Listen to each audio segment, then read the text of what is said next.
Ang magpo-for good si Haya. Haya. Haya. Yes. Magpo-for good na ang aming isang kaibigan. Ayan na, wag na. Huwag mo lagyan ng music yan, Ayan. Mukha mo mapapagod ah. Sige. Tapos yung tugtog mo, sabi ko ah. Mag-careless whisper na lang. Ayusin mo yung ano, mababasan yan. Tingnan mo naman. Buksan mo. Uy, ayusin mo yung hinay lang. Sige. May isa pa yan. Bawal yan, bawal. Tag-iisa kayo.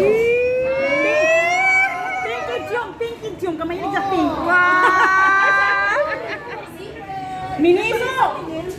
Ibigay mo yung ano niya na. Oh, tag-iisa kayo ha. Yung Boy! Mag-cheers. Yan! Yung... Ayan na. Ay, buksan mo yung ito. Ito ba yan? Sa bahay na. Hindi pa nakita. Ay, pwede mo sige.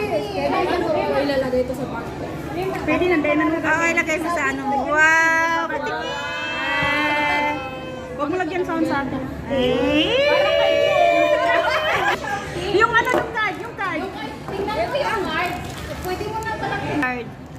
Uy, ano na? Walang iiyak! Walang iiyak! Sino nagpan? Si Biga. Si Dam. Ay. Yun talaga si Dayan. Bakit mo? Ipilin mo. O yung mga message, yung message, basahin mo. Mabasa ka!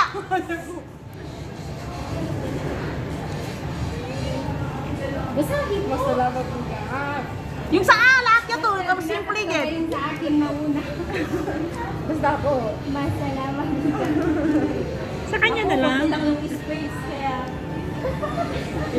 Ako din.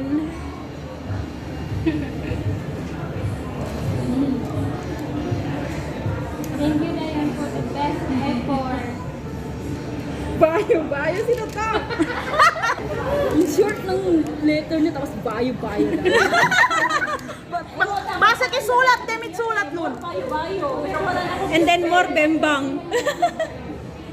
Ako, isa lang talaga. Makabuhay yung joke. Okay na. deep yung mahal. Cute ng mga writing. Ako lang yung pangit. Hindi pa ganun. Okay lang yan. Ayaw